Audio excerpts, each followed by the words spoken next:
नमस्कार, मैं हूं श्वेता सिंह। इसमें कोई शक नहीं कि हमारी थल सेना, वायु सेना, नौसेना हर लिहाज से किसी भी हमले को नाकाम करने में सक्षम है। इसमें कोई शक नहीं कि हमने हमेशा दुश्मन को मुंहतोड़ जवाब दिया है और देते रहेंगे। लेकिन वक्त के साथ बदलना और नई तकनीक को अपनाना भी उतना ही जरूरी है। आज हम आपको बताएंगे कि हमारे सशस्त्र बलों में भविष्य में कौन कौन से हथियार शामिल होने वाले हैं।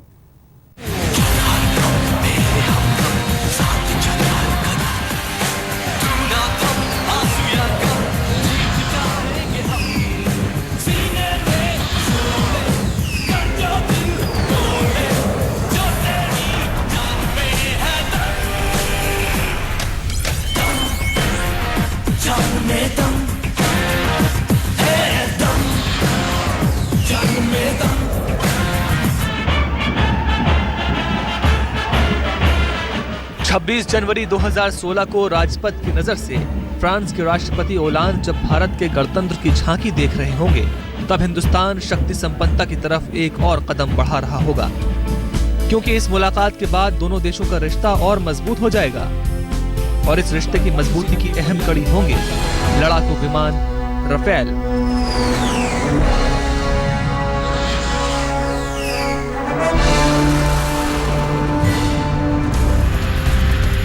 राफेल को लेकर दोनों देशों के बीच डील काफी सालों से रुकी हुई थी, लेकिन अप्रैल 2015 में जब प्रधानमंत्री मोदी फ्रांस गए थे, तो गवर्नमेंट टू गवर्नमेंट डील के तहत यह ऐलान हुआ कि भारत फ्रांस की डसॉल्ट एविएशन से 36 राफेल विमान रेडी टू फ्लाई कंडीशन में खरीदेगा।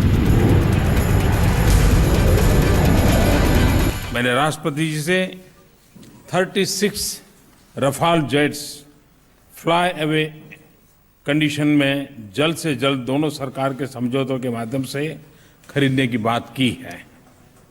हम दोनों ने निर्णय किया है कि भारत के लिए यह अलग प्रक्रिया में दिए गए टर्म्स एंड कंडीशन से और अच्छे टर्म्स पर होगा। Rafale is probably one of amongst the best 2 or 3 aircraft in the world. इतनी उनकी खूबी है। ये जो हमारे गवर्नमेंट ने ये डिसीजन ली to buy the Rafale is a very good decision, very good decision. 36 Rafale विमानों के भारतीय वायुसेना में शामिल होने से वायुसेना की स्क्वाड्रन स्ट्रेंथ बढ़ेगी, जो अभी 34 है। पाकिस्तान या चीन का मुकाबला करने के लिए स्क्वाड्रन स्ट्रेंथ 44 होनी चाहिए, जबकि एवरेज स्क्वाड्रन स्ट्रेंथ 42 की होनी चाहिए। 36 राफेल विमानों की कीमत करीब $8 बिलियन होगी।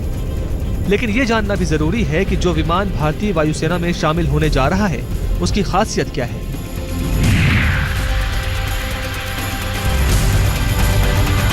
राफेल एक ऐसा लड़ाकू विमान है जो कई छोटे बड़े मिशंस को आसानी से अंजाम दे सकता है। राफेल जमीन पर या समुद्र में हमला कर सकने के साथ साथ न्यूक्लियर मिसाइल अटैक को नाकाम भी कर सकता है। राफेल अपने साथ 9 टन से ज्यादा विस्फोटक ले जा सकता है।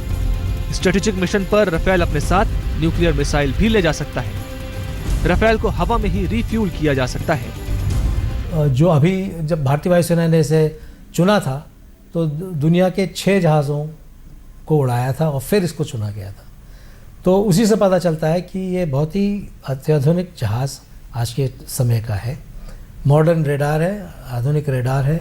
युद्ध का सामग्री ले जाने के 12 हार्ड पॉइंट्स हैं, तो काफ़ी बम और इस तरह के औजार ले जा सकता है।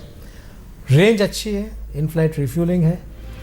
भारत और फ्रांस के बीच राफेल डील होने का दूसरा फायदा भी होगा। डील फाइनल होने पर Dassault aviation make in India program के तहत भारत में राफेल विमान बनाने का प्रोडक्शन यूनिट भी डाल सकता है, जो आत्मनिर्भरता के लिहाज से भारत को आगे बढ़ाएगा। भारतीय वायुसेना ने अपनी कॉम्बैट एयरक्राफ्ट फ्लीट को अपग्रेड करना शुरू किया है, ताकि मौजूदा हालात में वो किसी भी तरह की चुनौती का सामना करने में सक्षम हो। अगले कुछ सालों में वायुसेना Sukhoi 30 MK-1 light combat aircraft और medium multi role combat aircraft को वायुसेना में शामिल करने जा रही है। फोर्थ प्लस 4.5 जनरेशन, उनमें से माना जाता है राफेल और यूरोफाइटर और Su-30 MKI जो है हमारे। तो इनमें से राफेल भी बहुत ही अच्छा हवाई जहाज है और दुनिया में सबसे अच्छे 4.5 जनरेशन वाले एयरक्राफ्ट में से माना जाता है। राफेल के आने से जहां आसमान की हदों पर हमारी एयरफोर्स पहरा बिठा पाएगी, वहीं समंदर की गहराइयों को महफूज रखने के लिए भी कदम उठाए जा रहे हैं।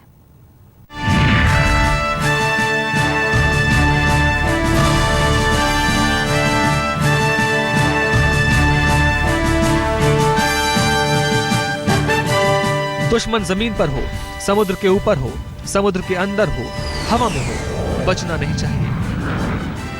यही लक्ष्य है भारतीय सेना का। इसके लिए मझगांव डॉक प्रोजेक्ट 75 के अंतर्गत फ्रांस के साथ मिलकर 6 स्कॉर्पियन क्लास सबमरीन का निर्माण कर रही है। 2020 तक ये सारी पनडुब्बियां तैयार हो जाएंगी। स्कॉर्पियन सबमरीन 67 मीटर लंबी, 6.2 मीटर चौड़ी होती है और उनका डिस्प्लेसमेंट 1550 टन होता है। ये पनडुब्बी दुश्मन पर गाइडेड हथियारों से सटीक हमला करने में सक्षम होंगी। इनकी खासियत यह है कि ये टॉर्पीडो और tube launched anti ship missile से सतह पर या पानी के नीचे से दुश्मन पर वार कर सकती हैं।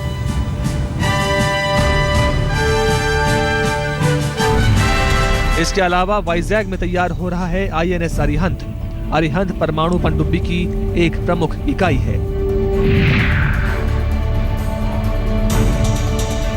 अरिहंत ने कई टेस्ट पूरे कर लिए हैं और फिलहाल उसकी फाइनल टेस्टिंग चल रही है। भारत 6 अरिहंत क्लास परमाणु पनडुब्बियों का निर्माण करेगा। अरिहंत का मकसद है आत्मरक्षा, लेकिन अगर किसी ने आंखें दिखाई तो अरिहंत अपने नाम के मुताबिक दुश्मन को नेस्त नाबूद करने के लिए प्रतिबद्ध है। अरिहंत रूस के डिजाइन पर बना हुआ है, लेकिन भारत की पहली न्यूक्लियर अटैक सबमरीन है।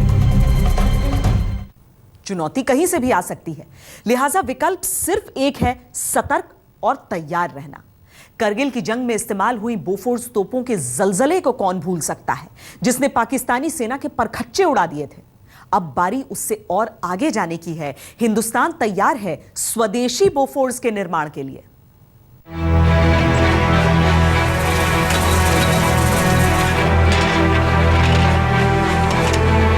बोफोर्स के बाद जल्द ही सेना में अब देसी बोफोर्स देखने को मिलेगी। पूरी तरह से स्वदेशी निर्माण वाली देसी बोफोर्स 155 mm हॉविट्जर गन है, जिसका नाम धनुष है। 1987 के बाद ये पहली बार है जब सेना में इस तरह की गन शामिल की जाएगी। धनुष की स्ट्राइक रेंज 38 किलोमीटर है, जिसका निर्माण ऑर्डिनेंस फैक्ट्री कोलकाता ने किया है। हर हॉविट्जर गन की कीमत करीब 14 करोड़ रुपए होगी, लेकिन ये दूसरे देशों में इस्तेमाल की जा रही इस तरह की गनों की समकक्ष होंगी।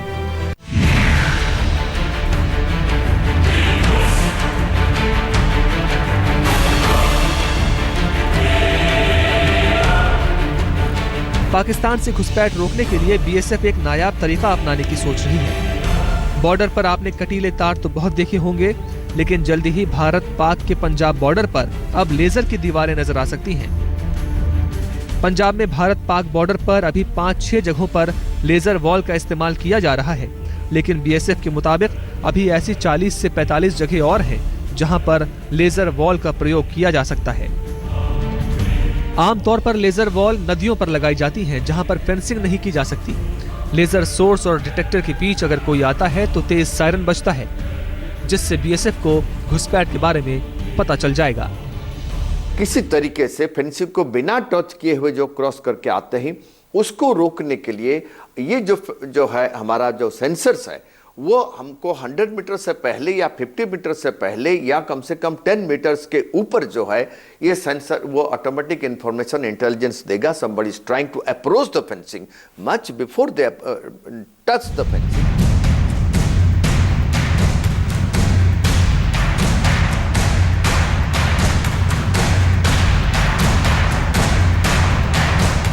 ऐसा माना जा रहा है कि पठानकोट हमले में पाकिस्तानी घुसपैठियों ने घुसपैठ के लिए बामियाल में उज नदी का सहारा लिया था। सूत्रों की माने तो अब उज नदी पर लेजर वॉल लगा दी गई है। हम आपको दिखा रहे हैं कि ऐसे कौन कौन से हथियार हैं जो आने वाले वक्त में सेना में शामिल किए जा सकते हैं। इसके अलावा मॉडर्नाइजेशन और अपग्रेडेशन के तहत और भी कई डील्स इस साल साइन हो सकती हैं, लेकिन उन सभी डील्स का सबसे अहम पहलू होगा मेक इन इंडिया।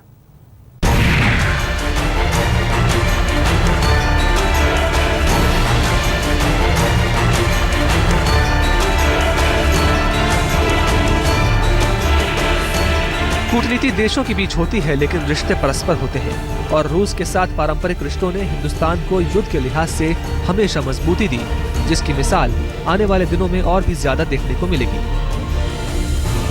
प्रधानमंत्री मोदी के रूस दौरे के दौरान भारत और रूस के बीच हेलीकॉप्टर बनाने पर समझौते हुए थे, जिसके तहत रोस्टेक हिंदुस्तान एरोनॉटिक्स लिमिटेड के साथ कामोव 226T मिलिट्री हेलीकॉप्टर बनाने के लिए एक ज्वाइंट वेंचर करेगा। बोइंग और Tata AH-4 Apache attack helicopter बनाने के लिए ज्वाइंट वेंचर करेंगे। लार्सन एंड टूब्रो भारतीय सेना को $750 मिलियन कीमत की 100 सेल्फ प्रोपेल्ड आर्टिलरी गन मुहैया कराएगा। BAE सिस्टम $700 मिलियन प्रोजेक्ट के तहत 145 M777 हॉविट्जर गन भारतीय सेना को देगा।